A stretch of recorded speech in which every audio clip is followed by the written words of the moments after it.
العمراني والتغيرات المناخية في الانتشار ديالها في الوسط المعيشي، والدور ديالنا كخبراء في مجال مكافحة الآفات هو الحد من هذه المخاطر بشكل احترافي وبطرق آمنة.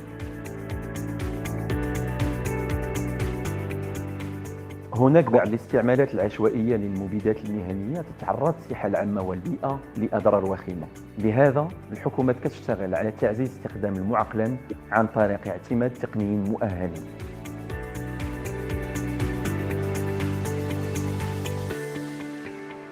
ربطت الجمعية ديالنا شراكة تعاون مع هيئات رسمية وخاصة، وزارة الصحة، وزارة الداخلية، المكتب الوطني للسلامة الصحية للمنتجات الغذائية، مكاتب حفظ الصحة، فيدراليات مهنية، معاهد علمية وجمعيات مدنية، من أجل الوصول إلى أهدافنا المشتركة والمتمثلة في الرفع من مستوى قطاع مكافحة الآفات والنواقل، تقنينه والحرص على حماية صحة الإنسان والحفاظ على البيئة والتنوع الإيكولوجي.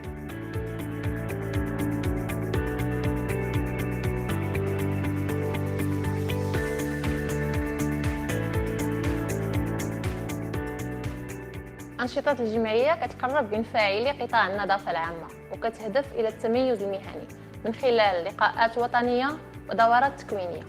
الصعيد الدولي لاين 3D عندها تعاون مع مختلف الهيئات لتبادل الخبرات والتطوير من مهارات المهنيين المغاربة في هذا المجال.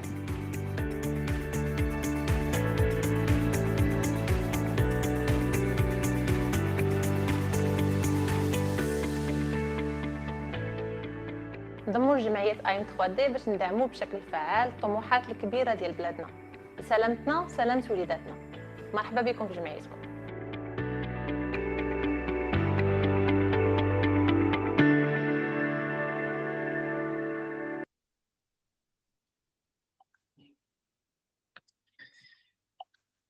Après cette présentation, je vais introduire désormais notre invité, notre cher invité, notre honorable invité aujourd'hui, qui est le docteur Zabdoun, qui a été nommé directeur de l'ONSA de la région Kazanstad en 2021. Si mes informations sont bonnes, docteur Zabdoun, sinon vous me corrigerez.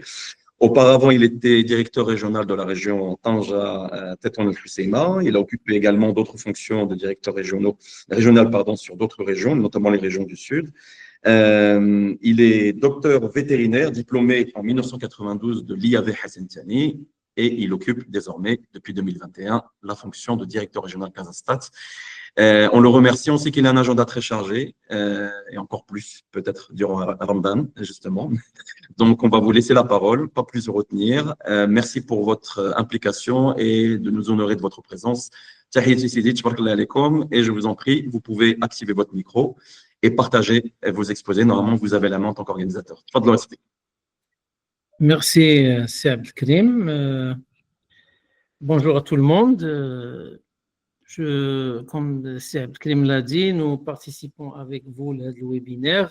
L'objectif est d'abord de présenter l'ONSA aux ressortissants de l'association, mais aussi de faire un petit aperçu sur la lutte contre les nuisibles en rapport avec la sécurité des exposés. Donc, il va présenter l'ONSA, l'approche de contrôle, les cas de l'ONSA le contrôle des produits alimentaires d'une manière générale, et puis le deuxième exposé. Donc, je vais essayer de partager mon écran.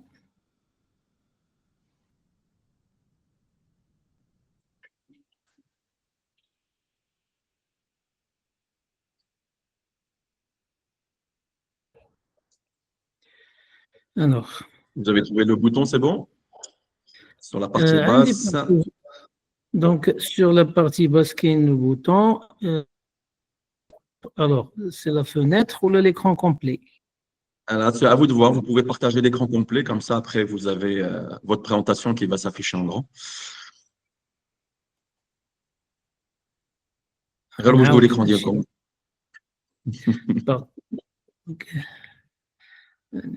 Partagez également l'audio sur l'onglet annuler. Et on a également la possibilité de faire tourner les slides pour vous si vous êtes plus à l'aise comme ça. S'il y a un souci, on va partager en faisant tourner les slides. Je vais partager. Marhaba. Est-ce que c'est bon Je suis d'abord? prêt, donc vous le dites. Mon écran qui est لكم ou là? Alors, attendez, il y a quelque chose qui est en train de monter. Pour moi, je vois votre écran. On voit votre écran, votre bureau. Donc, d'abord, vous pouvez déployer la présentation. Est-ce que la présentation est apparente d'abord? D'abord, elle est apparente. Il suffit maintenant de la mettre en diaporama. Allah yjazikum bekhair. Comme ça, tout le monde profitera en plein écran. Voilà. C'est bon? Alors, pour l'instant, on voit encore uniquement normal. Voilà, on la voit en grand écran. Alors, C'est est-ce que parfait. la deuxième slide كتبان? Ketben, c'est bon. معكم سيدي. Donc voilà, donc le premier exposé c'est bon هو بالعربية تيهم un peu la nouvelle approche المنهج المراقبة ديال المنتجات الغذائية اللي كدير لونسا. Voilà, donc الأسباب ديال إعادة النظر في مناهج المراقبة bon بدات مع la création de l'ONSA. D'une manière générale, on est passé, si on veut résumer, من un contrôle produit à un contrôle des systèmes. Donc au lieu de faire un focus sur le contrôle final des alimentaires, ou les un contrôle de la chaîne, un contrôle qui concerne le système de production des aliments d'une manière générale. Parce que au niveau international, quand une revue, les législations, كلهم التشريعات الجديدة ديال الغذائية كانت كلها كتمشي في هذا السياق هذا donc sur des bases scientifiques où l'objectif était au niveau de protection du consommateur. Bien sûr, qu'il y a des limites scientifiques au contrôle des produits finis, liées aux données statistiques, mais aussi la pertinence de ce qu'on recherche en général dans les analyses de produits finis. Le deuxième point à l'origine de l'I'adat al-Nadar, c'est le contexte international ou l'harmonisation aussi des législations internationales, donc les échanges qui existent dans tous les sens, à l'importation et à l'exportation, et ça génère bien sûr un appel à plus de sécurité sanitaire des produits. Le troisième point, c'était les modes qui changent, notamment les préparations, soit la restauration hors domicile, المستهلك أو les préparations. Donc إعادة النظر كيف قلت وضعت مجموعة ديال لي زونغاجمون دي زوبليغاسيون المتدخلين في السلسلة الغذائية. المتدخلين c'est les exploitants du secteur alimentaire sur toute la chaîne alimentaire. La chaîne alimentaire, on peut la résumer c'est soit l'importation ou la production primaire des différents produits alimentaires, et ça passe par la transformation dans tous les sens. Donc ça commence par des conditionnements ou des préparations banales jusqu'à une transformation très élaborée des produits, et ça se termine avec soit la mise à la consommation au niveau des marchés nationaux ou l'exportation. Bien sûr, il y a trois objectifs. Si c'est de sécuriser les produits, c'est aussi d'approfondir la confiance du consommateur et crédibiliser surtout les rapports à l'import et à l'export. Il faut que les autorités compétentes des pays exportateurs et importateurs aient pour faciliter des produits.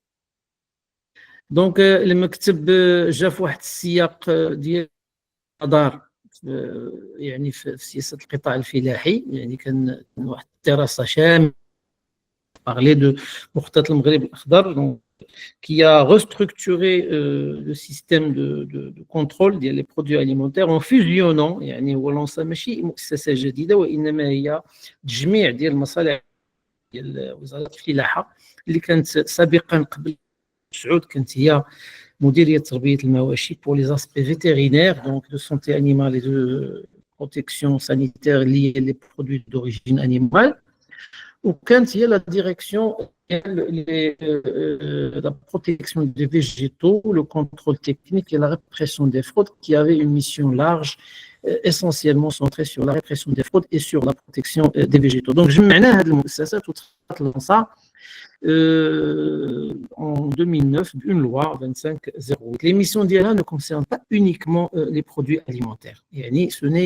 C'est une partie importante, mais ça c'est plutôt donc c'est la santé animale, donc la protection des animaux, la préservation des statuts sanitaires le cheptel, un certain nombre de zones de maladies transmissibles de l'animal à l'homme. Le deuxième point, c'est la protection des végétaux. Donc, protection des végétaux et contrôle de semences et plants, c'est un domaine, pas la santé donc animale, mais c'est la santé végétale. Bien sûr, le troisième point, voilà la sécurité sanitaire des produits alimentaires de manière générale, donc sur toute la chaîne, l'import, l'export, mais aussi la production nationale. Ou le quatrième point, voilà le contrôle des intrants agricoles. هي بصفة عامة لي بيستيسيد ولا لي برودوي فيتوفارماسيوتيك دابا حاليا يعني يوزاج اغريكول. ثانيا هما لي سومونس. وثالثا كاين هادشي ديال لي فيرتيليزون وكاين لي ميديكامون فيتيرينير. Les additifs alimentaires font partie du contrôle de toute la chaîne alimentaire يعني ديال les produits ou les aliments pour animaux. تنهضروا على la sécurité des produits en tant produits alimentaires, additifs et aliments pour animaux. Alors, المكتب عنده جوج المستويات التدخل الاساسيه كيف تنقولوا اسفل السلسله c'est-à-dire au niveau du démarrage كيف قلتوا de la crop protection ولا du niveau production primaire ولا les transformations qui s'en suivent mais juste après la production primaire. Donc عندنا على هذا النيفو هذا c'est l'ANSA qui délivre les autorisations sanitaires conformément la loi fondatrice à la création de l'ANSA et la loi 2708 relative à la sécurité sanitaire des produits alimentaires. إذن هذا الترخيص وهذا الاعتماد الصحي من les apports fondamentaux اللي جاوا مع la création de l'ANSA. Auparavant, قبل 2009, seul واحد نقولوا 80% des établissements qui étaient surtout les établissements d'origine animale étaient soumis à l'obligation. Tout le reste يعني مؤسسات الانتاج منتجات غذائيه مختلفه من اصل نباتي طحين او لا كونسيرف دو طوماط او tout ce que vous pouvez imaginer en dehors de الحليب واللحم والعسل والبيض n'était pas autorisé. Donc دابا هذا الاختصاص هو اختصاص حصري عند لونسا بالنسبه لهذه المؤسسات والمقاولات ديال القطاع الغذائي et puis bon l'alimentation animale. Alors le deuxième point بالنسبه للجماعات المحليه هي اللي مسؤوله على لا بارتي ريستوراسيون كوليكتيف بولانجري بوين دو فونت رياشات المحلبات et etc. Donc maintenant, l'ANSA, ça ne veut pas dire qu'elle n'intervient pas dans le contrôle des produits, elle intervient dans le contrôle des produits alimentaires qui sont mis sur le marché, la restauration, les points de vente, mais au niveau des commissions de contrôle provinciales, etc. Donc, c'est une activité qui entre dans le périmètre exclusif, on met les établissements de production, mais la vente et la restauration, c'est un domaine chérouk. Autorisation fait ديال الجماعات المحليه والcontrôle il est fait dans le cadre de commission.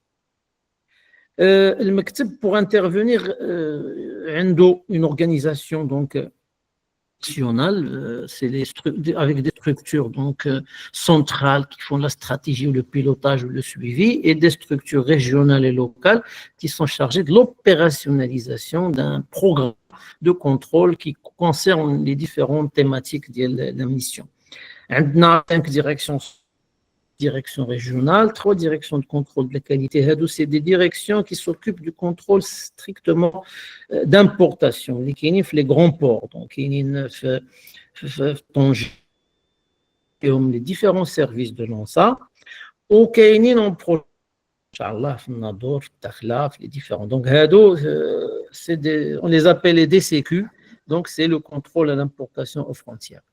Il y a bien sûr quelque chose comme 120 donc, services provinciaux, soit des services vétérinaires, services des produits végétaux et d'origine végétale, aucun des services de la protection des végétaux.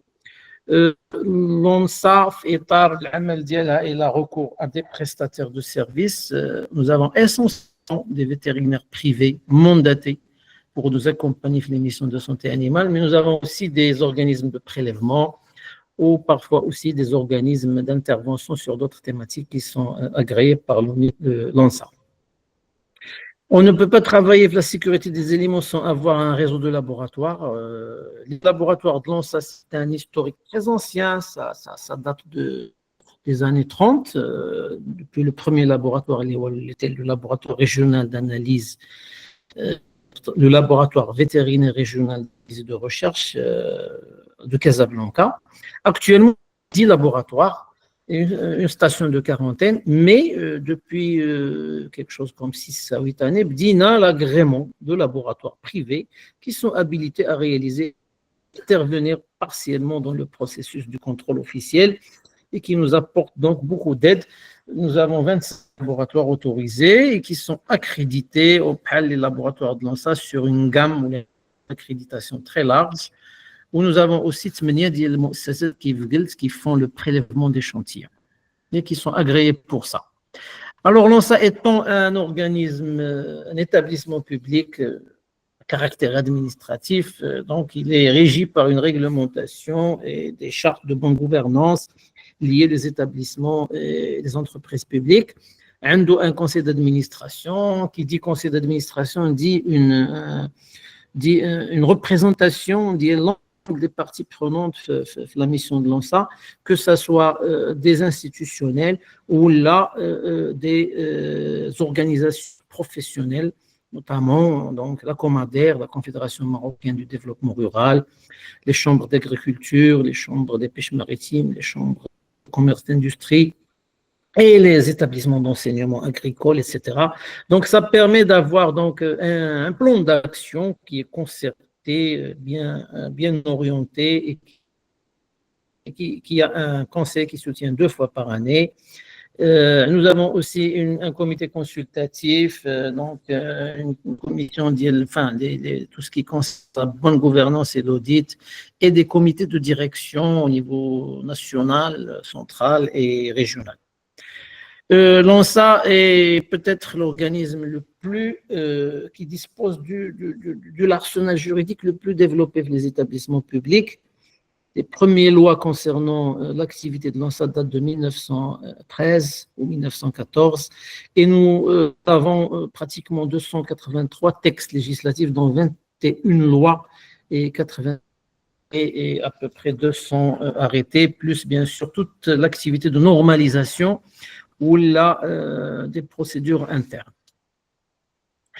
Les ressources humaines, on est un effectif de 1800 personnes réparties entre ingénieurs en agroalimentaire ou là en horticulture et phytiatrie, entre médecins vétérinaires et administrateurs, un staff de techniciens dans l'industrie agroalimentaire, la médecine vétérinaire et la protection des végétaux, et puis on a un personnel d'appui. Alors, si je reviens au texte l'arsenal législatif, mais aussi normatif et procédurial ديال النص كيف تشوفوا كاينه نصوص يعني متنوعه.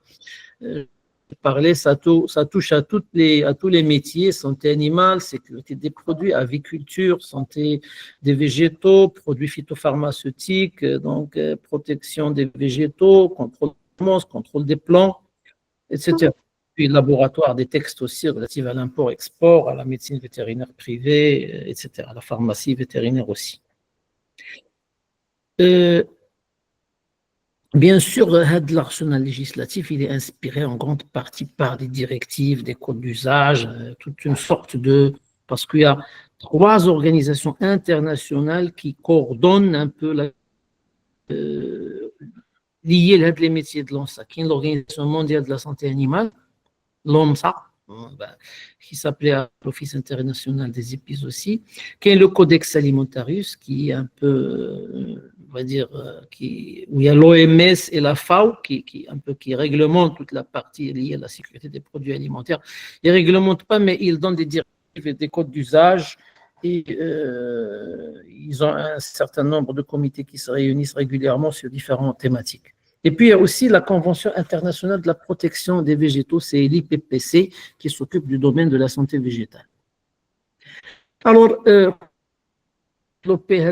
mis en place la loi sur la sécurité sanitaire des produits alimentaires, il y avait donc un certain nombre, un contenu très riche qui s'inspire essentiellement de toute la nouvelle législation alimentaire qui, en grande partie, c'était la Food Law ou la loi 178-02, je crois, qui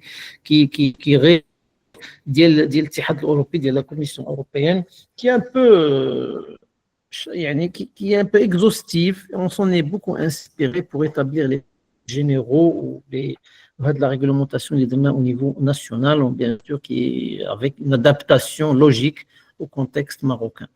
Alors, les principes généraux de la sécurité sanitaire des produits, c'est au niveau international.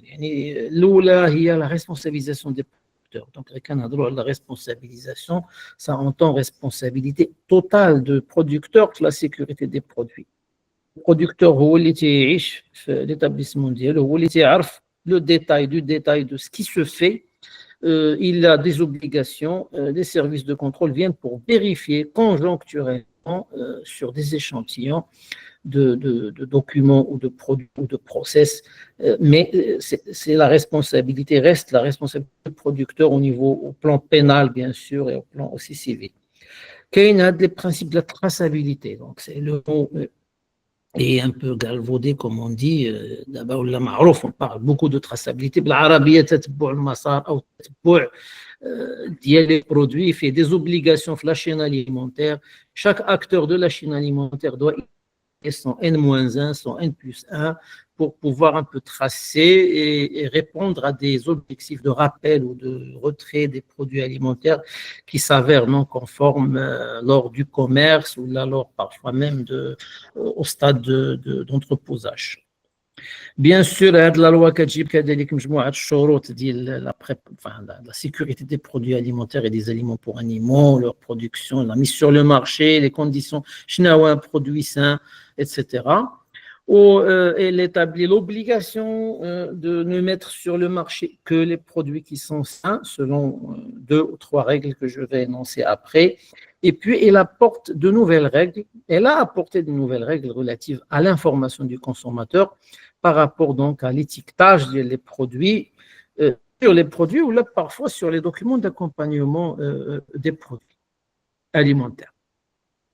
Alors, هنا عندنا الشروط العرض ديال المنتجات الغذائية أو les animaux. On associe toujours à des aliments pour animaux parce que les aliments pour animaux, ils sont destinés des animaux qui vont produire des aliments destinés à la consommation humaine et automatiquement vous avez une chaîne de contamination potentielle. Si on met sur le marché des aliments pour animaux qui sont dangereux, ces toxines, ces contaminants vont se retrouver dans les viandes ou dans les laits destinés à la consommation humaine. Mais l'ONSA aussi, elle gère tous les aliments pour animaux destinés aux autres espèces animales non destinées à la consommation humaine. Alors, la loi جابت l'obligation ديال les établissements doivent être autorisés. غنقولوا autorisés معناها هاد مرخصة ولا معتمدة راه بحال غير ça dépend du niveau de risque. Donc, qu'on a un risque élevé, donc un niveau de transformation élevé des denrées à risque, des denrées périssables, on parle d'agrément, ou qu'on le reste des autorisations, لكن المبدأ هادو كلهم رخص من الناحية الصحية كتعطيهم l'ONSA. Ça veut dire que l'établissement demandeur dispose des locaux, des équipements et du fonctionnement ou des systèmes de maîtrise de risque qui peuvent être validés ou là, qui peuvent permettre de produire ça. La traçabilité, un exploitant du secteur alimentaire identifie les fournisseurs d'IALO ou les clients d'IALO, ou bien sûr qu'il y a un décret sur l'étiquetage qui développe toutes les conditions liées à cet étiquetage. Mais je rappelle qu'au Maroc, le décret en 2013, il y avait l'introduction de l'obligation d'avoir la langue arabe sur l'étiquetage. Donc, si tu n'as pas de langue arabe sur un produit alimentaire, c'est qu'il est mis sur le marché dans des conditions illégales. Mais son étiquetage n'est pas légal. Donc, l'arabiya darouriya wa mu'akkada. ثاني حاجة, on a introduit aussi l'obligation d'avoir pour les produits importés le nom et l'adresse de l'importateur. لأنه Si pour les produits mis sur le marché marocain, c'est le producteur qui est responsable au plan pénal, je dis, et civil, c'est l'importateur qui devient responsable pour les produits importés. Alors, مجال التدخل de l'ONSA, donc اولا تنعطيو الرخص, donc je l'ai dit et répété, وتنتبعوا هذه المؤسسات avec une fréquence qui dépend du niveau de risque. ثانيا quotidien ديال un certain nombre de produits qui sont réglementés pour ça. Donc les viandes des abattoirs, donc ce n'est pas c'est un secteur qui est soumis à l'obligation de l'inspection. On ne peut pas mettre sur un marché des viandes qui n'ont pas été inspectées le jour même par les services vétérinaires. La même chose pour les halopoissons. C'est un marché de gros, dit le poisson. Et pour le contrôle à l'importation, c'est du quotidien, ça travaille de 3 heures du matin à minuit, tout le temps, en permanence. En parallèle avec ça, on a des programmes de surveillance et de contrôle qui sont basés sur une analyse du risque. Ça veut dire quoi? Ça veut dire que nous avons des programmes de surveillance. Ça veut dire quoi? C'est les différents marchés. J'entends par les marchés de l'entrepôt, parfois même l'établissement où il y a de l'entreposage de produits, tel un point de vente quelconque. Et on essaie de déterminer les dangers pour lesquels les consommateurs sont exposés. Au pif, selon une analyse du risque qui prend en considération le panier de la ménagère, qui prend en considération la veille scientifique et réglementaire internationale et nationale. Les programmes de surveillance, on arrive à déterminer des dangers qui sont pour lesquels le consommateur est exposé. Là, on démarre un plan de contrôle. Le plan de contrôle, c'est un plan les filles des sanctions de type administratif ou des sanctions de type judiciaire. Les sanctions de type administratif, bon, ça commence par la consignation, la saisie, la destruction des produits qui sont impropres à la consommation et qui ne sont pas sains. Ou les sanctions judiciaires, c'est bien sûr puisque l'ensemble des inspecteurs de l'ONSA établissent et dressent des procès-verbaux d'infraction à la loi sur la sécurité sanitaire des produits alimentaires. En parallèle avec tout ça, nous avons un travail sur l'ouverture des marchés. Aux produits alimentaires marocains. Là, il s'agit de créer de la compétitivité. Il s'agit, comme tous les pays du monde, d'aller à la recherche de la devise. On a besoin de devises, un pays comme le Maroc, pour acheter ce que nous ne produisons pas au niveau international. Donc, vous avez une valeur très élevée qui permet donc de créer de la valeur.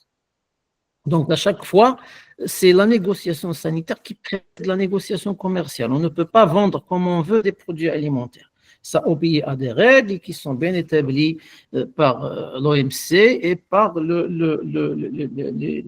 différentes sanitaires ou l'accord SPS. Donc, l'accord sanitaire et phytosanitaire. Donc, l'ONSA est l'élément très important au démarrage. Il faut démontrer, quand on veut exporter, on doit démontrer que nous avons un système de production et un système de contrôle qui sont équivalents aux standards, au moins équivalents aux standards du pays de destination. Et pour cela, c'est tout un travail de mise à niveau, c'est tout un travail d'accréditation, de certification. Il faut prouver qu'on est capable de fournir à nos clients des produits sains et répondant aux standards, à leurs standards. Vous avez des pays, parfois, chaque pays qui a un niveau de protection des consommateurs d'ILO au niveau qu'il désire, en agissant sur les normes, sur les standards, sur les limites d'Akebri, 50 ppm sur un produit et un autre pays qui demande 25. Et je donne un petit exemple. L'activité de l'ONSA, ou bien sûr, l'ONSA aussi gère tout un certain nombre de dossiers liés les alertes, la certification sanitaire ou le contrôle au quotidien, les commissions provinciales pratiquement sur tout le territoire marocain. L'importance d'ILO varie en fonction de la saison, en fonction de conjonctures particulières, les alertes, etc. Alors, pour les établissements du secteur alimentaire, on va dire, كنعطيو الرخص bien sûr base sur les différents principes معروفين les 5M ou là bon le système de contrôle, le matériel, l'équipement, la ressource, les formations. Donc c'est des standards internationaux يعني معروفين c'est du on va dire du B.A.B.A. عند المفتشين de l'ONSA. Tout le monde est formé à l'ONSA pour bien faire le contrôle des produits alimentaires au sein des établissements selon des checklists, selon des méthodes d'inspection et des méthodes de gestion qui sont normalisées entre tous les services au niveau national. Bien sûr, on autorise et on assure le suivi, une catégorisation A, B, C et D en fonction du niveau de maîtrise des risques qui est les établissements. Et c'est des catégorisations qui peuvent varier selon les non-conformités de scellés ou les alertes, etc. Ou bien sûr qu'il y a le contrôle des produits et de l'étiquetage et la certification des produits à la demande. À titre d'exemple, bon, la situation actuelle est qu'on est à 14 000 établissements. En 2009, il y a pas plus de 1000 établissements, si je ne me trompe pas. On est maintenant à 14 000 établissements. Il y a encore du travail sur. On avait fait un recensement des établissements agroalimentaires non encore autorisés. On peut aller jusqu'à 16 000 ou 17 000 ou 18 000 établissements au Maroc. En 2024, on a donné 2162. On a réalisé 7600 visites de suivi. Et on a bien sûr aussi les retraits et les suspensions d'autorisation des établissements, soit pour des non-conformités ou là pour des arrêts d'activité. كيف قلت كاين في البرانسيب دو كونترول مخططات الرصد هما لي بلان دو سيرفيونس دونك سي ميزوري ليكسبوزيسيون تقييم تعرض المستهلك لهذه المخاطر هذه مختلفه هي سوا دي برودوي دي ريزيدو دو برودوي بيستيسيد سي امبورطون سي بريوريتير عندنا في لونسا دابا les résidus de médicaments vétérinaires, les contaminants divers, les métaux lourds, et puis aussi les contaminants microbiologiques, etc. ومن بعد عندنا tout ce qui est le contrôle de conformité ou là les plans de contrôle. Là, on cherche à voir donc ce qui se passe et à agir. On cible tous les produits, que ce soit des produits primaires fléchants, ou là des produits primaires d'origine animale, ou là les produits de la pêche ou de l'aquaculture, les produits transformés, les aliments pour animaux, etc. Et sur toute la chaîne alimentaire. Voilà. Alors, à titre de, bon, pour vous donner des données statistiques, on a fait quelque chose comme 12 000 prélèvements sur les fruits et légumes et aromates, les aromates, voilà. Et on a fait quelque chose comme 6 000 échantillons de produits d'origine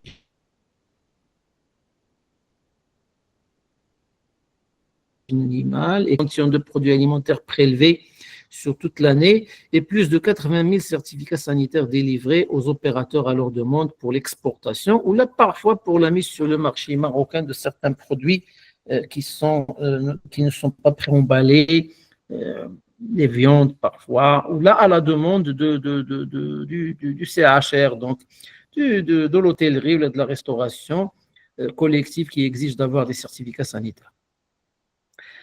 Pour l'import et l'export, bon, l'import ou l'export, surtout l'import, fait des principes de contrôle particuliers, mais qui sont un peu ordonnés dans le temps. Fait un contrôle documentaire. À l'importation, le certificat sanitaire ou l'SS. C'est ce qu'on essaie d'échanger à la majorité des opérateurs. Ou l'SS. S'il n'y a pas de certificat sanitaire, le contrôle devient difficile. Qui connaît le produit? C'est l'inspecteur qui surveille l'établissement qui produit avec le produit. Ce n'est pas l'inspecteur qui est au niveau des frontières. Donc, un certain conseil sanitaire que nous avons déjà, les films, je sous-signais, ça fait, j'ai la certitude que nous sommes sûrs. Bien sûr qu'on a la confiance. Si j'importe un pays A, mais si j'importe un pays B, selon le niveau de compétence et de crédibilité de l'autorité compétente d'hier. Donc, هذه المراقبة الأولى. حنا إلا ما كانش المراقبة الوثائقية مقبولة في الحدود ما كندوزوش كاع المراقبة ديال ليدونتيتي ولا الكونترول ديال ليتيكتاج ولا لابوغاتوار. نحبسوا تما. دونك كيطابي لي بلوكون. Mais si le contrôle documentaire est favorable, on passe au contrôle d'identité. On va voir est-ce que ce qu'il y a dans le certificat ou avec le produit, et pas autre chose. Donc on les lie entre eux. ومن بعد عاد كندوزو للمراقبه الماديه هي كونترولي لو برودوي l'inspection organoleptique ديالو le transport dialogue, l'emballage dialogue, la température, etc., etc. Et si nécessaire, selon une fréquence que nous avons en interne, on passe au contrôle de laboratoire pour rechercher des contaminants éventuels selon la suspicion ديال المفتش اللي كيكون في المصالح الحدوديه. او لا في التصدير كذلك سي لو ميم برانسيب. دونك لونسا عندها une feuille de route comme la majorité d'abord يعني هاد الفeuille de route il faut on peut pas c'est la vision qui est يعني transformée en plan d'action, en projet, en chantier, etc. En fonction selon علاش ça permet de faire c'est de la bonne gouvernance, ça permet d'avoir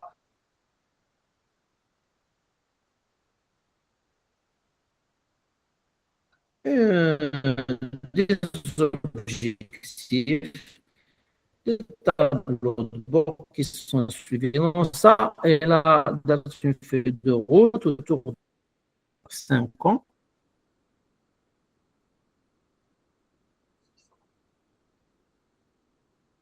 Oui, docteur Zadoun, on a des problèmes de connexion apparemment. Le phytosanitaire dans les fruits et légumes et aromates. C'est un projet terminé. Donc ça date l'équipement des laboratoires, la formation des inspecteurs. Donc, puis bien sûr qu'il y a des comités de direction qui suivent les projets. Donc, il y a la 2020-2030 qui est la stratégie Green Generation qui a apporté 3 grands chantiers où l'on est impliqué. Les ROMA, bien sûr, le doublement du contrôle sanitaire, la mise à niveau de la modélisation, les abattoirs, les marchés de gros, etc. Et des activités liées aussi à des domaines de l'innovation et de la tech. Voilà, l'ONSA a un système de contrôle qui est évalué régulièrement chaque année par plusieurs partenaires commerciaux.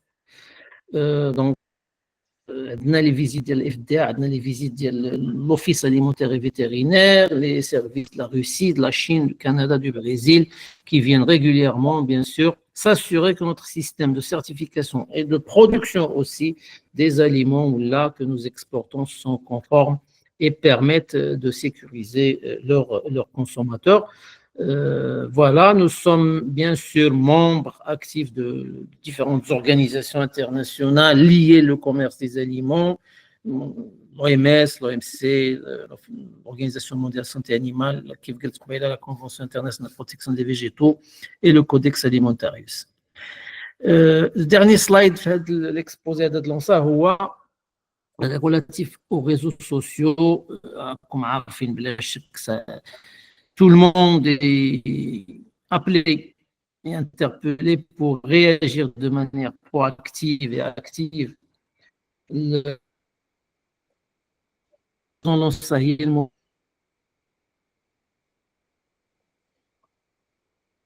المؤسسة العمومية الأولى على شبكة التواصل الاجتماعي. Ce n'est pas compliqué de le comprendre.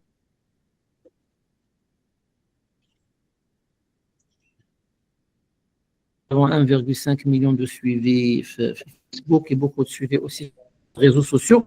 Vous avez ici le lien, vous êtes aussi des consommateurs.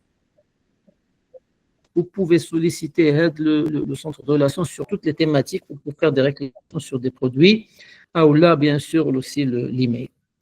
Donc, le premier exposé qui est un exposé général, qui est un exposé censé vous présenter un peu l'ONSA à vos ressortissants pour qu'on, dans le cadre de notre communication externe,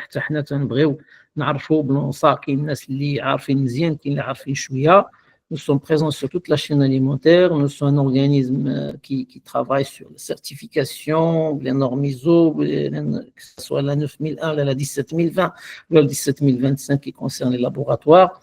Nous essayons, nous sommes sur une démarche qualité, de réponse aux consommateurs, de transparence, de crédibilisation de nos actions. Et nous aimons bien que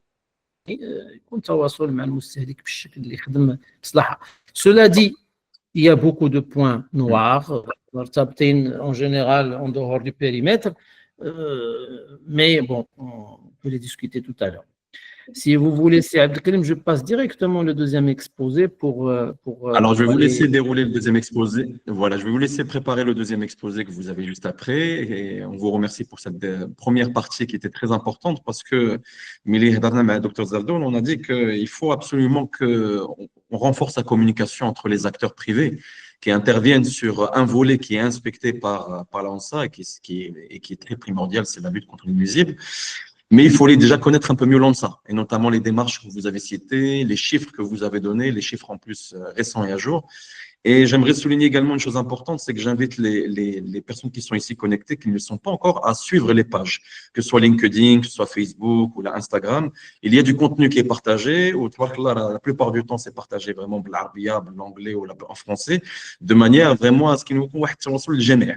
Donc, abonnez-vous, c'est des informations qui vous seront distillées de temps en temps, et ça vous permet également d'acquérir le vocabulaire lié à la sécurité sanitaire des aliments, parce qu'on parle le même langage, nous sommes dans le même bateau. Je vous laisse continuer, Dr Zardoun, sur la lutte contre les nuisibles. Vous avez 10 minutes, je pense que ça devrait être bon, Inch'Allah, de manière à 10 minutes. laisser un temps pour Bab Niqash, les réponses, je pense, assez riches, puisqu'il y a des demandes d'intervention ci et là. Donc, on va vous laisser faire ce deuxième exposé. Merci, donc j'enchaîne rapidement. C'est un exposé qui est un peu cadre avec la mission ou l'activité des collègues les hadrin معنا هنا. Je ne vais pas revenir sur la lutte contre les nuisibles en agroalimentaire. C'est important, c'est prévu dans les réglementations, c'est prévu dans les normes, qu'elles soient publiques ou privées. La lutte contre les nuisibles est un préalable important pour la sécurité des produits alimentaires. L'ANSA est interpellé. Les nuisibles, l'ANSA, c'est la partie bien sûr pest management, mais c'est aussi la partie crop protection, les martabta, tout ce qui est utilisation de la phosphine pour la lutte contre les dégâts causés au stock de produits de céréales notamment, et la lutte aussi contre les rongeurs en utilisant certains produits fléchants. Je parle des rongeurs au niveau des champs. Mais on va rester sur le pest management. Donc, les risques sanitaires maroufins, c'est des risques biologiques, physiques ou chimiques. Donc, on peut avoir la transmission de pathogènes donc, à travers de la vermine ou les nuisibles, comme on peut avoir des déjections, des trucs du genre physique qu'on va retrouver dans les aliments. Donc, ça peut être des poils, ça peut être même un animal, un rat en entier, ou là, des traces, ou là, des cafards, etc. Et puis, il y a la contamination chimique qui est liée à la mauvaise utilisation et qui vous concerne en premier lieu, notamment par le mauvais usage les produits insecticides ou la pesticides d'une manière générale en entreprise agroalimentaire. Alors, nous parlons de rongeurs, bien sûr. Nous parlons d'insectes nuisibles qui soient donc volants ou la rampants ou là, mais qui peuvent entraîner et qui entraînent des contaminations. Mais aussi d'autres problématiques nuisibles, les acariens invisibles ou les oiseaux. Et puis parfois, on a même des chats et des chiens qui, théoriquement, ils sont interdits de circulation auprès des animaux. La stratégie de lutte maroufa, la tendance est vers les luttes intégrées, vers la limitation ou vers la rationalisation de l'utilisation des produits chimiques en faisant de la bonne prévention, de la bonne surveillance et des interventions ciblées, etc., en faisant une bonne gestion des déchets. Donc, les déchets sont liés à la présence des nuisibles, en faisant du bon contrôle des accès, en maîtrisant l'étanchéité de l'ensemble des établissements et en formant aussi le personnel. Il est nécessaire de rappeler qu'il faut toujours faire des bonnes inspections régulières, un bon diagnostic préalable, un bon monitoring avant vers les produits chimiques, des tendances internationales à l'utilisation de pièges de capteurs intelligents au vu. Vous êtes plus expert que moi dans le domaine, il y a beaucoup d'initiatives nouvelles, beaucoup de techniques nouvelles. Et puis, l'importance pour les services de contrôle d'avoir un bon enregistrement des interventions des prestataires de lutte contre les nuisibles. Ça, c'est bon, on parle de bon, du traitement curatif, bon, la partie APA, piégeage APA, vous savez, les services de contrôle, enfin, les professionnels, et vous le savez mieux que moi, qu'il faut privilégier les luttes, enfin, la prévention d'abord, et puis après la maîtrise physique avant de faire une maîtrise chimique qui, quand elle est là, elle doit être faite selon les règles et sous contrôle strict et avec un bon suivi de l'utilisation. Au niveau réglementaire, donc les systèmes d'analyse de risque ou de maîtrise des dangers et de maîtrise des points critiques, d'analyse des dangers et maîtrise de points critiques insistent sur l'obligation d'avoir des procédures de lutte contre la vermine qui soient documentées. Et la norme ISO 22000 en parle, toutes les réglementations en parlent, les grands distributeurs aussi à travers leurs référentiels internationaux, le BRC ou l'IFS et autres, exigent beaucoup d'avoir. Maintenant, on canalise bien sûr la lutte contre les nuisibles dans ce qu'on appelle un programme préalable bien structuré et documenté. Je passe aux bonnes pratiques. Les bonnes pratiques, bien sûr, معروفين, ولكن أنا j'ai insisté هنا pour les rappeler. C'est important que quand on entrepose ou là on des insecticides quelque part dans une entreprise du secteur alimentaire semi-connu dans des locaux fermement à clé.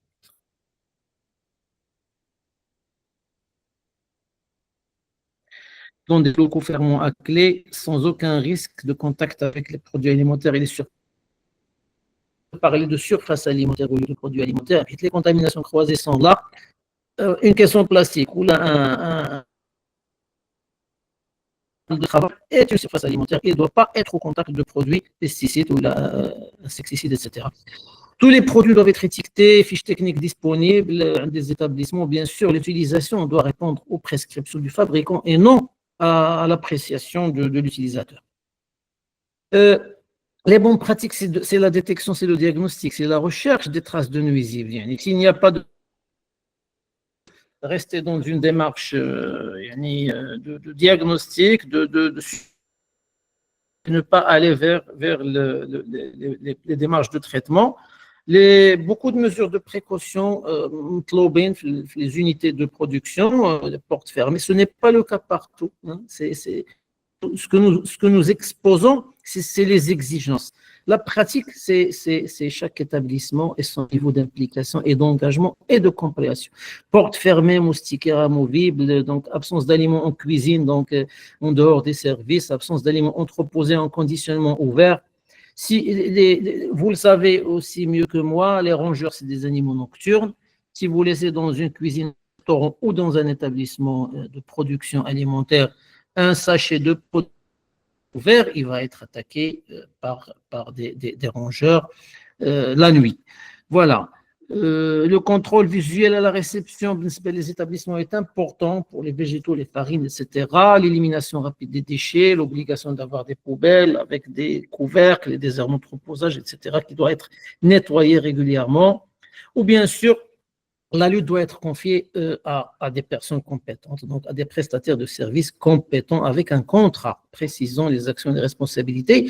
Je mets un petit focus là. Les services insister sur le contrat. Où est le contrat qui lie le prestataire à où sont les obligations, qu'est-ce qui est prévu, etc. On va revenir à ça en conclusion, ce n'est pas l'attestation du contrôle ou le rapport du contrôle qui nous intéresse, c'est la réalité du contrôle et la démarche réalisée pour faire ce contrôle. Alors bien sûr, les insecticides, c'est des produits dangereux, les raticides, insecticides, c'est des produits dangereux aussi bien pour l'utilisateur que pour la sécurité des produits alimentaires. Il faut les appâts. Voilà, tout ce qui est utilisé doit être autorisé par les structures compétentes. Qu'il y ait des insecticides à usage autorisés dans le secteur alimentaire ou qu'il y ait d'autres de la production agricole, donc deux départements qui gèrent un peu هادشي ديال الترخيص ديال هذه المنتجات. l'ONSAR كترخص les produits phytopharmaceutiques à usage agricole. Je suppose que la santé كترخص le reste qui est à usage donc domestique. Exactement. C'est le cas. Donc la désinsectisation doit bien sûr avoir recours. Beaucoup de sociétés ont recours au lampiège, mais malheureusement, elles sont toujours posées à des endroits incorrects. Donc, la recommandation, bien sûr, c'est qu'on قرب l'extérieur, mais sans attirer des insectes de l'extérieur. عاوتاني ما خصهمش يدخلوهم. علاش تنقول هذا الشيء pour inciter vos les collègues اللي معنا هنا ولا les prestataires à ne pas faire uniquement du traitement, mais à faire aussi du conseil. بحال un médecin, بحال un pharmacien, بحال un vétérinaire, c'est une activité faite à la prescription d'un produit, mais en parallèle du conseil lié à la prévention.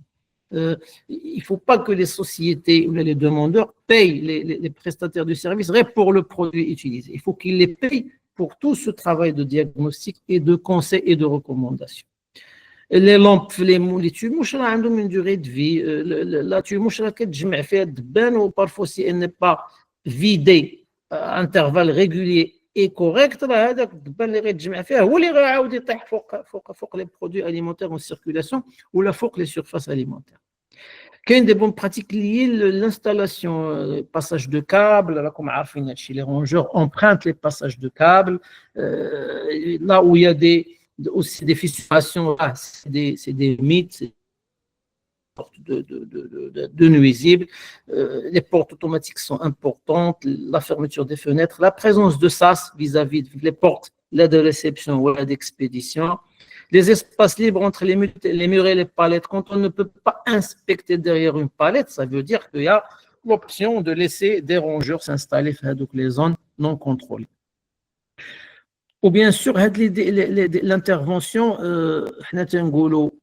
théoriquement, une intervention qui un suivi, qui est réalisé soit par le prestataire, soit dirigé par le prestataire à travers un préposé.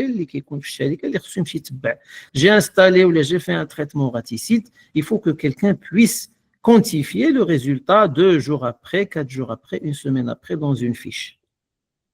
Les produits, bon, les pesticides, c'est des produits extrêmement dangereux. Je ne vais pas rappeler que c'est des produits mutagènes, cancérigènes, le danger d'yelom n'est pas à démontrer.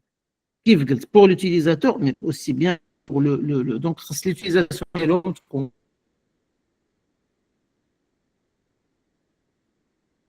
raisonnée. Je sais que là, séminaire de conférence pour sensibiliser les gens sur la bonne utilisation, sur le matériel, le produit, le niveau, la prestation,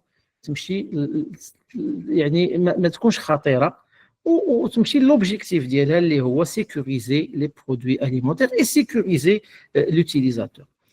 Je ne reviens pas sur le dosage, les procédures et les dangers liés à l'utilisation. Donc, je vais conclure par la lutte contre les nuisibles est déterminante pour la sécurité des produits alimentaires, qu'il est important de faire de la prévention d'abord et de recourir aux nouvelles technologies qui sont d'ordre physique, des technologies biologiques, etc. Et bien sûr, la chimie est là. On ne peut pas utiliser des produits chimiques. On en a besoin, mais on doit bien les utiliser. Et pour finir, il est important que qu'on ait la loyauté des services rendus. Qu'est-ce que j'entends par là? C'est que nous n'avons pas besoin de prestataires qui donnent des certificats. Mais je sais et je connais qu'il y a des gens qui vont vous tirer vers le bas de la profession en vendant des certificats à des établissements. تيخليو الناس يكتبوا على راسهم يكتبوا علينا حنا اون انسيست لي سيرفيس دابا انهم يطلبوا لي برودوي لي فيش تكنيك دو برودوي لو بروتوكول لو بلان داباتاج ايتترا علاش غير بور ان بو ميتر pas de la pression mais mettre un effort de vérification plus important de cette prestation باش تكون في المستوى وباش تمشي les objectifs attendus. Voilà, c'est Abdelkarim, j'ai terminé le deuxième exposé, je vous rends la parole. بارك الله عليك دكتور محمد على هذه لا بريزونطاسيون والشرح ديالك اللي لا انريشيسون. بيان سور خلاو دي كيسيون عند وملاحظات عند الحضور الكريم ديالنا. جو بونس غادي نحلو دابا لا سيسيون دو كيسيون ريبونس. Alors, on va ouvrir la session des questions-réponses, Myriam. Juste une petite remarque pour revenir sur certains points qui ont été précisés par Dr Zadoun et qui me paraissent très importants. Le premier point que je retiens, c'est cette culture du préventif. De la culture du préventif, les malheureusement, sur le terrain, et je pense que Dr Zadoun, vous allez le confirmer, une forme ils veulent quelquefois du spectacle. Je parle des donneurs d'ordre, je parle quelquefois également de prestataires non formés qui vendent du spectacle et pas forcément du conseil. Et souvent, ça s'oppose avec la culture du préventif. Parce que le produit est radicalisé, alors qu'effectivement, on sait très bien que le produit est une partie du résultat, comme l'a très bien souligné Dr Zerdoun. Et ça, c'est très important et je pense qu'il fallait le souligner. Le deuxième point qui est important, c'est toutes ces bonnes pratiques. Effectivement, ils viennent en opposition avec cette histoire de visuel ou de show qu'on a beaucoup connu, notamment durant Covid, avec cette envie de montrer que le produit est à la base de tout. Ça nous empêche d'aller au-delà et d'appuyer sur des leviers, le nettoyage, notamment le nettoyage de fin de service. Alors, Dr Zerdoun, les opérationnels, parce que quelquefois on a affaire avec un responsable qualité, mais vous savez très bien que dans la chaîne, on doit avoir affaire aussi à un responsable production, un directeur de site, on va avoir affaire aussi à des opérationnels. Et souvent, on insiste beaucoup sur ce nettoyage de fin de service et pas en début de service, et notamment toutes les bonnes pratiques que vous avez très justement citées. Et puis, une chose qui est très motivante pour nous, c'est de voir que, comme vous l'avez dit, les inspecteurs vont au-delà de la simple attestation de passage ou de conformité remise par les prestataires. Effectivement, ce n'est pas suffisant. Et effectivement, le fait que vous appuyez sur d'autres leviers comme le contrat, comme les capacités des opérateurs, les attestations de formation, c'est des choses qui aident justement la profession et qui aident justement les prestataires les plus engagés. Donc, on vous remercie beaucoup pour votre présentation. On va laisser effectivement la place aux questions. Je te redonne la parole, Myriam, pour nous citer les questions qui sont ici en place. Dr Zerdoun, restez encore avec nous quelques instants de manière à pouvoir y répondre. Merci, M. Al-Krim. Merci, Dr Mohamed. Alors, la première question, c'est de Madame Hind. Est-ce que l'ONSA peut assurer des formations et sensibilisations régulières pour les industries privées? Toujours concernant ce sujet. Dr Zerdoun, vous voulez qu'on prenne 2-3 questions et après vous répondez ou là, libre et tout. Prends plusieurs questions. On prend les questions. D'accord. Tfadli Myriam. D'accord. La deuxième question, c'est de Madame Anel. Comment l'ONSA collabore-t-elle avec les entreprises spécialisées dans la lutte antiparasitaire pour améliorer les normes de sécurité et d'efficacité des traitements? Donc, on continue avec une troisième, je pense, et puis après on passera aux premières réponses. Oui, autre question. Actuellement au Maroc, il n'y a pas un organisme qui certifie ces sociétés de lutte contre les nuisibles. D'accord, voilà la question de M. Aïssam. On va rester sur ces 3 questions dans un premier temps, Dr Zerdoun, pour vous inviter à y répondre le plus succinctement possible, de manière à laisser une chance aux autres questions. Rapidement, pour la formation, bien sûr, on n'est pas prestataire de formation. Il y a des entités privées, les fraudes, pour faire la formation d'industriels.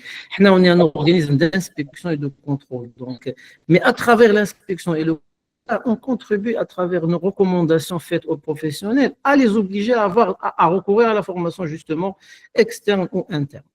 Alors, la collaboration avec les prestataires, le webinaire en lui-même ou là, notre présence un peu dans les conférences auxquelles on est invité et notre travail de contrôle et de pression sur les professionnels, c'est ce qui fait que nous bien sûr, il y a le contact privé direct entre les différents prestataires. Je ne sais pas, est-ce que j'ai perdu la connexion? Là, quelquefois ça se coupe. Voilà. C'est bon, il n'y a pas de problème. Les responsables de l'ONSA sont ouverts aux interventions directes, aux sollicitations de n'importe quel prestataire qui concourt le travail ou l'objectif final de la sécurité des produits. Alors, pour la certification des sociétés, activité, je ne sais pas si Abdelkrim peut mieux vous dire, c'est soit la santé, soit peut-être l'Imanor à travers une normalisation, les chihaja qui peuvent contribuer à un système d'agrément des établissements. L'agrément, les différents domaines de prestations de services, que ce soit les travaux publics ou pour les organismes qui ont nos prestations, un système d'agrément des prestataires 3D, etc. Je vais rebondir sur la dernière partie. Effectivement, l'agrément, c'est quelque chose, c'est un facteur différenciant pour pouvoir avoir une sorte de base de connaissances, prouver on répond à une certaine application sécurisée. Il y a trois, on va dire, projets, les radines ensemble vers le même sens. Le premier qui est déjà opérationnel, c'est une norme de l'IMANOR, la norme 16636, page 636. Cette norme est d'inspiration européenne. Elle vient à peine avec tout le travail qu'on a fait. On remercie beaucoup l'IMANOR et bien entendu Sid Taïbi et Mme Akourine qui chapeautent le département de certification. C'est une norme d'inspiration européenne qui vient d'être mise en marche opérationnelle par l'IMANOR. Elle est homologuée depuis 2018. Quelque part, sans être déployée. Elle est déployée auprès d'une dizaine de sociétés membres de l'AM3D. On a beaucoup œuvré avec l'IMANOR et d'ailleurs, j'ai eu l'information ce matin que certaines entreprises ont même une date de premier audit initial qui va être prévue pour le mois d'avril ou en tout cas Moura Ramadan. Cette norme-là, elle surveille, en tout cas, elle certifie le système de management de la qualité de la prestation de services 3D en hygiène publique. Donc, on est en plein dans le sujet. De la prise d'appel jusqu'à l'application, jusqu'à en passant par le stockage, etc. Donc, il y a beaucoup de critères qui vont être incorporés dans cette norme et qui vont faciliter la lecture pour les opérateurs. Par contre, quand là, من السلطات المحلية ou les سلطات العمومية et également même des donneurs d'ordre, de ne pas la considérer encore comme un facteur, j'ai envie de dire, discriminant, parce que c'est une norme qui est Allah l'ANSA. Donc, pour l'instant, il faut qu'il y ait une certaine masse qui puisse l'adopter, mais bientôt, vous la verrez apparaître sur les cahiers des charges des opérateurs, parce que bien sûr, ils vont se reposer dessus. Le deuxième projet, l'ICAIN, c'est un projet avec Wizard Siha, un projet de décision ministérielle pour avoir un agrément pour l'usage, pour avoir accès aux produits professionnels que le Wizard Siha homologue.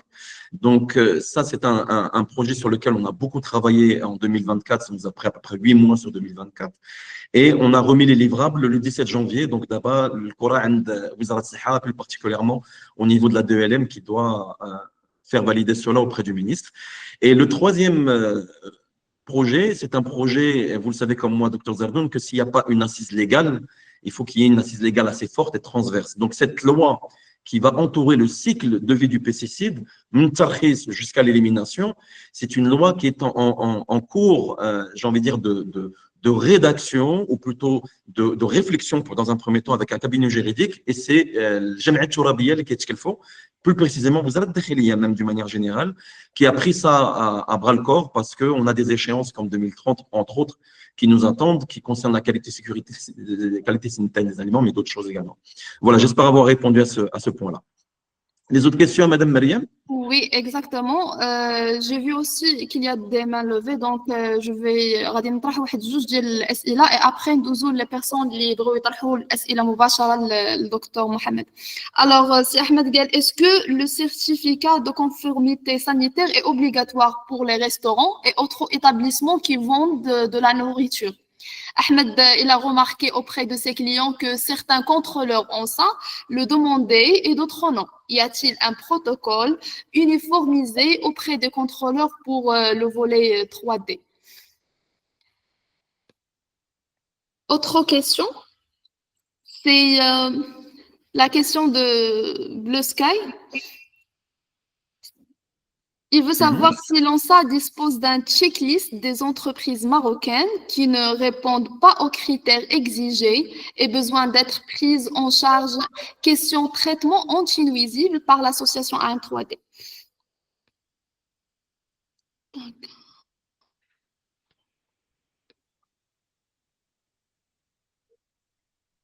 On répond à ces deux questions, Dr Zadoun? Oui, donc bon, il n'y a pas un établissement. Bon, les restaurants sont soumis à l'autorisation qui les communes. Les établissements sont soumis aux autorisations, les établissements agroalimentaires sont soumis à la demande de l'ANSA. Ce qui est exigé, c'est d'avoir un système de lutte contre les nuisibles. Le professionnel est chargé de le mettre en place, soit lui-même, soit à travers un prestataire. De préférence à travers un prestataire.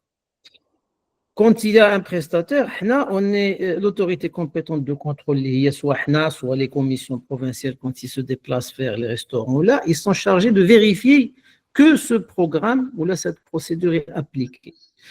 En demandant un certificat, oui, s'il y a un certificat, mais s'il y a aussi des enregistrements liés les fiches techniques de produits qui sont disponibles, le plan d'appâtage, il y a une lutte chimique, une lutte contre les rongeurs, ça sont disponibles, le suivi des enregistrements, il y a des passages qui sont disponibles, le simple certificat de conformité ou le certificat d'avoir fait ne veut rien dire. Il faudrait prouver la matérialité de l'action de lutte contre les nuisibles et contrôle ou d'entretien quand on sous le NES, quand on vérifie, on fait le tour, je vous les appâts comment ils sont, je vous les différents documents, le contrat, toute une panoplie d'outils pour s'assurer que la lutte est bien faite et elle est efficace. Pour les entreprises marocaines qui disposent, non, nous ne faisons pas ça. Et à chaque passage, nous passons au moins une fois par an à tous les établissements du secteur alimentaire, nous vérifions et nous insistons sur, et c'est le travail, je vous assure que c'est le travail de l'ONSA et ce système d'autorisation et d'agrément qui fait que les entreprises du secteur alimentaire vont aller vers les prestataires privés qui sont en mesure de bien faire de l'action. Bien sûr, qu'il y a des gens qui ont ولكن من بعد la prestation, l'efficacité de la prestation.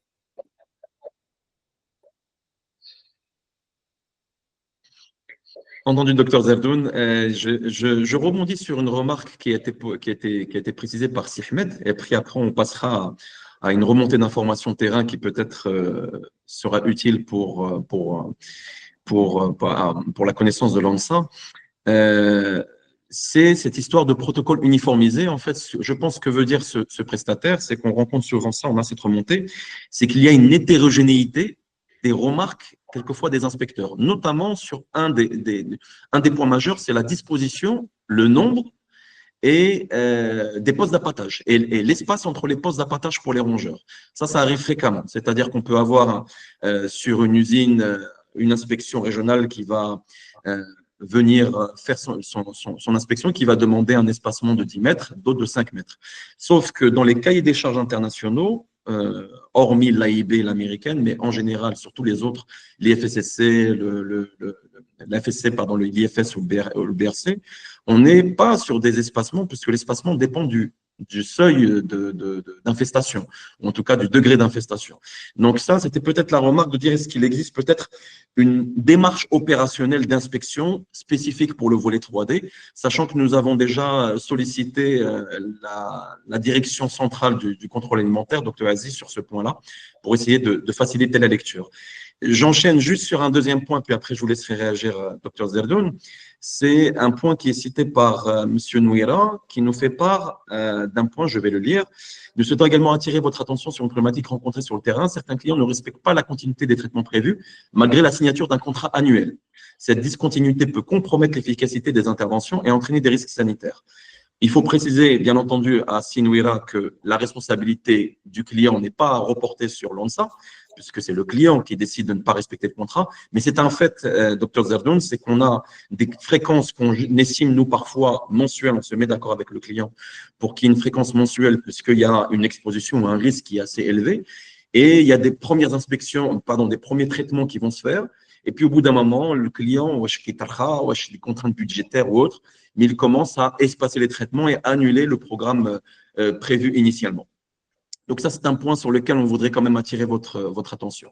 Je vais vous laisser réagir, Dr Zerdoun, sur ces deux remarques. Oui, sur l'harmonisation des contrôles, oui, nous avons des checklists avec les éléments à vérifier. Mais on ne va pas jusqu'au détail près, parce que les principes, d'une manière générale, c'est des obligations de résultats, ce n'est pas des obligations de moyens à mettre en place. L'espacement légal, bien sûr, on a venir faire l'espacement des postes d'appâtage. S'il y a une problématique d'infestation très élevée, bien sûr qu'on peut recommander, mais pas recommander des éléments techniques pertinents, aller dans le détail. Est-ce qu'il y a un contrat? Est-ce qu'il y a des fiches techniques de produits utilisés? Est-ce que les produits utilisés sont utilisés correctement? Est-ce qu'il y a des traces d'infestation? Les inspecteurs peuvent chercher des traces d'infestation. Est-ce qu'il y a un suivi d'intervention? Donc, d'une manière générale, quand on voit l'efficacité ou la réalité de la prestation, mais le détail technique, qu'est-ce que tu utilises, comment, il revient au prestataire agréé, et bien sûr, il demeure toujours sous la responsabilité globale le donneur d'ordre, l'établissement. La discontinuité des actions, oui, on le sait. On recommande la prestation mais il faut un système de retour d'information. Là, on ne peut pas habiter chez les industriels. Nous n'avons ni les moyens, ni le temps pour rester tout le temps à aller. Les établissements qui sont soumis à un contrôle régulier, ils sont demandeurs de certificats d'exportation, donc tu as l'inspecteur qui va venir une vingtaine, une trentaine de fois par an l'établissement ou l'actarga. Mais quand tu as un établissement liquide de la production, c'est lors de cette visite annuelle que l'inspecteur doit être assez exhaustif, justement tous les éléments liés. Et remarquez, on ne vient pas contrôler l'établissement nuisibles. Alors, on contrôle tout un système de production qui couvre toute une chaîne de choses, de process qu'il faut vérifier et qui nécessite beaucoup de temps à se faire. Donc, il y a un bon échange entre les prestataires et l'ONSA relatif à la discontinuité. On peut agir, on peut le prendre en charge et vérifier et s'assurer. D'accord, merci, Dr Mohamed. Il nous reste juste 2 questions. La question de M. Rafek. Est-ce que l'ONSA peut exiger une fréquence minimale de traitement 3D pour les IA? Et l'autre question, c'est comment les entreprises doivent-elles gérer les produits alimentaires contaminés par des nuisibles?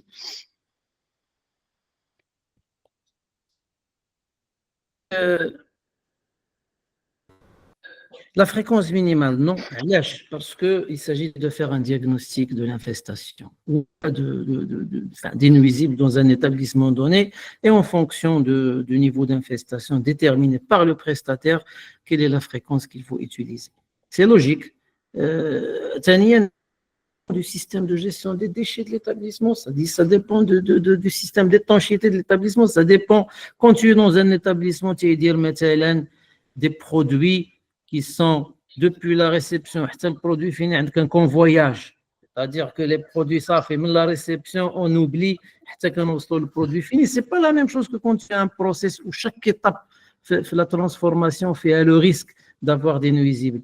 Quand tu as des établissements, des zones industrielles, le réseau d'assainissement assez bien fait, assez bien contrôlé, le travail de lutte publique contre les nuisibles, la gestion des déchets est bien fait. Ce n'est pas la même chose qu'un établissement qui est une zone rurale ou là près de. C'est ce que, s'il y a une conclusion à faire, c'est qu'il s'agit de faire des diagnostics, vrais diagnostics de l'infestation par les nuisibles. Terminer et vous proposer un protocole à un professionnel, fait une fréquence qui peut être mensuelle ou la bimensuelle, le trimestriel, mais qui répond et qui doit être, qui est dynamique. On a un process de traitement ou de maîtrise. Une fois je fais de la maîtrise ou les mêmes que il est là si tu agis aussi sur l'infrastructure et le fonctionnement, quand une autre fréquence. C'est clair pour moi. Les produits contaminés par les rongeurs, il est hors de question qu'un professionnel puisse mettre sur le marché ou de décontaminer ou d'assainir un produit qui a été contaminé par des nuisibles. Un produit contaminé par des nuisibles doit être saisi ou détruit, une autodestruction par les professionnels soucieux, comme agirait un citoyen, un consommateur chez lui, comme devrait agir un professionnel qui met des produits sur le marché. On ne peut pas autoriser. Il y a des modèles de cas célèbres où des entreprises je peux citer les noms, tu peux avoir du Nestlé ou du McDonald's, ou des process de rappel ou de destruction de produits contaminés par de la vermine ou معروفين وكاينين في la littérature d'une manière générale mondiale. D'accord, merci beaucoup, Dr Mohamed. Je pense qu'on ajoute une dernière question. Maintenant, la question de Monsieur Mohamed. En attendant l'instauration d'un agrément des sociétés de lutte contre les nuisibles, est-ce que l'ONSA ne pourrait pas désigner une commission qui pourrait participer à l'audit de ces prestataires lors de certificat 16636? Comme ça, cette commission participera à la validation de certificats et c'est en quelque sorte une reconnaissance de ces prestataires sur le terrain. Je crois l'organisme l'IMANOR ou l'organisme qui sera en charge de ça, il va recourir à des experts, soit internes, soit externes, qui vont permettre de faire ça. Les moyens dont ils disposent sont dirigés vers beaucoup de missions et beaucoup de charges, de plans de charges internes visant la sécurité du consommateur, la protection de la santé du consommateur, mais aussi d'autres chantiers de santé animale, de santé végétale. La mission, il a peut-être la normalisation, mais un agrément. Remarquez, si je peux, le produit phytopharmaceutique, l'ONSA gère le process d'agrément, d'homologation des produits et d'agrément des importateurs, des distributeurs. Et on va même au-delà de la nouvelle loi sur les produits phytopharmaceutiques que je vous les rattacher comme peut-être une feuille de route le ministère de la Santé ou les autres organismes doivent s'inspirer du travail qui est fait autour des pesticides à usage agricole pour faire la même chose pour les pesticides à usage domicile. Mais Adam, on veut un système qui va permettre, parce que c'est des produits dangereux, ça sera une maîtrise des professionnels et par les autorités compétentes. On ne peut pas un prestataire quelconque, sans qualification quelconque, faire une activité بحال هذه في الحقيقة il est un peu sujet à discussion. Docteur Zadoun, vous avez... Il faut travailler sur ça. Il a qu'un Abdelkrim, je sais qu'il fait beaucoup il agit à droite et à gauche. Il faut aller vers l'agrément des prestataires de services, la lutte pour l'hygiène publique. Oui, je pense qu'on va y venir tôt ou tard, Inch'Allah. Et vous avez raison quand vous avez parlé du modèle de l'ONSA, puisque parmi les travaux qu'on a faits, il faut savoir qu'il y a un comité qui a suivi les travaux au niveau de l'ENM. Et dans le comité, il y a l'ONSA qui a siégé au niveau de la DIC, c'est Jaafari que nous remercions. Et notamment, on s'est inspiré de quelque chose qu'on a proposé à Wizara Siha, notamment le recensement préalable avant de passer au prérequis. C'est quelque chose qui a été mis en place, c'est quelque chose qu'on a vu. Pareil pour la communication, pareil pour le déploiement du process de manière graduelle, mais non pas en un coup. Donc, il y a des choses qui ont été inspirées du modèle ONSA. Je pense qu'il y a toutes les parties prenantes qui sont réunies autour de la table d'abord pour aller de l'avant. Donc, ça, c'est une très bonne chose.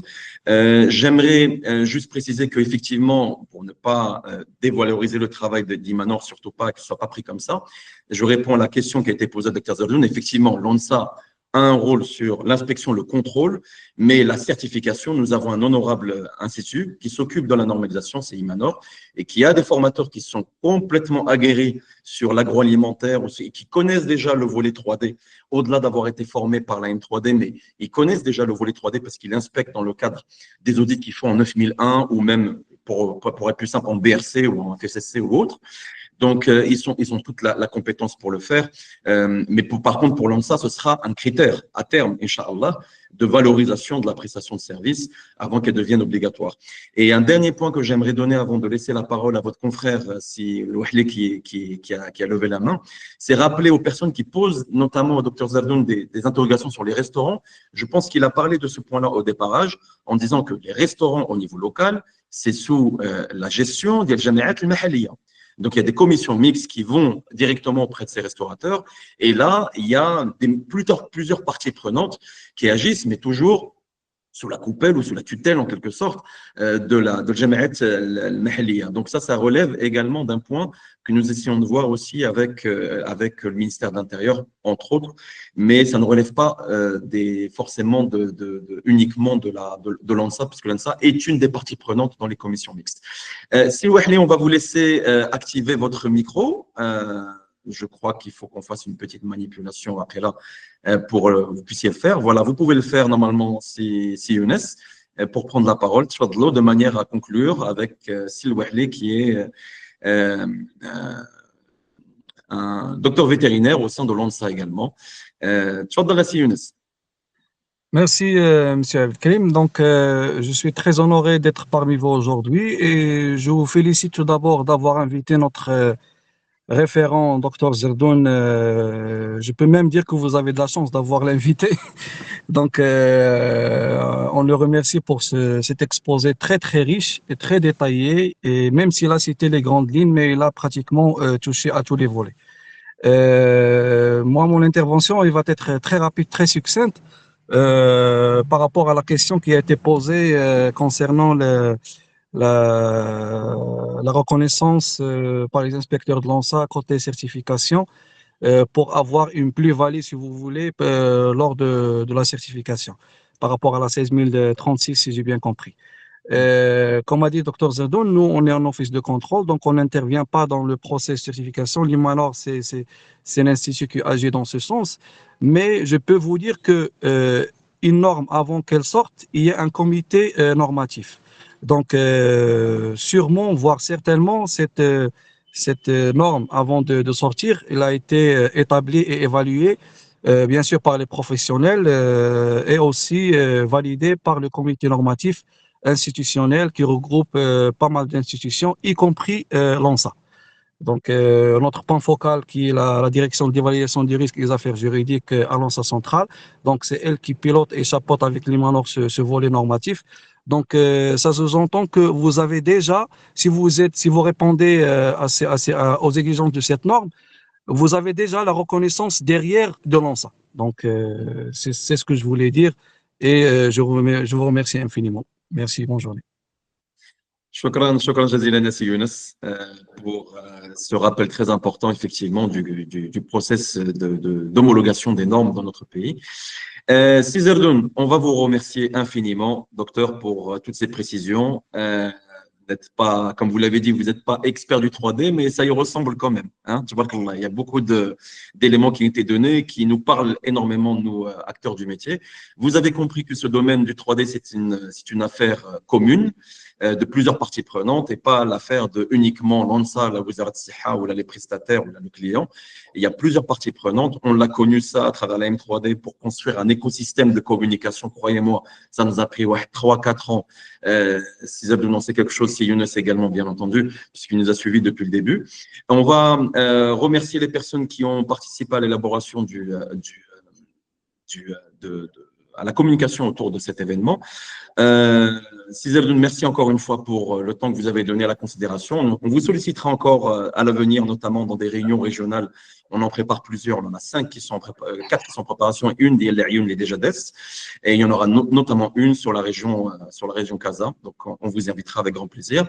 On va donner rendez-vous à nos chers professionnels sur un aspect très technique. Vous le voyez ici. C'est les termites. Réussir le diagnostic entomologique, on va voir, je le répète, et j'en suis très fier, une sommité et une fierté marocaine, c'est le professeur Ahmed Tahiri, que vous avez déjà connu lors du webinaire de l'année dernière sur des hyménoptères autres, c'est-à-dire les fourmis. Et là, il va parler des termites. Là, il y a une notion de protection du bois, du patrimoine également de notre cher pays. Et donc, rendez-vous la semaine prochaine, Inch'Allah, 14h45. Pour le dernier épisode des webinaires series. Pour ceux qui restent en tout cas du Ramadan. Et Zerdoun, si vous voulez ajouter une dernière chose, avec grand plaisir. Merci pour l'invitation. À bientôt, on est l'ANSA et vous accompagne en tant qu'association dans vos efforts pour mieux organiser, mieux aller de l'avant dans ce secteur, Inch'Allah. On s'est permis d'enregistrer ce webinaire de manière à ce qu'il puisse profiter au plus grand nombre. Donc, on va le partager hein, si vous avez, si vous n'y voyez pas d'inconvénient, docteur Zabdoun. Il n'y a pas d'inconvénient. شكرا جزيلا تحياتي لكم تحياتي لكم شكرا بزاف السلام عليكم. السلام عليكم Merci, bonne journée à tout le monde. Bon froid. باي باي بون فطور الله يعاونكم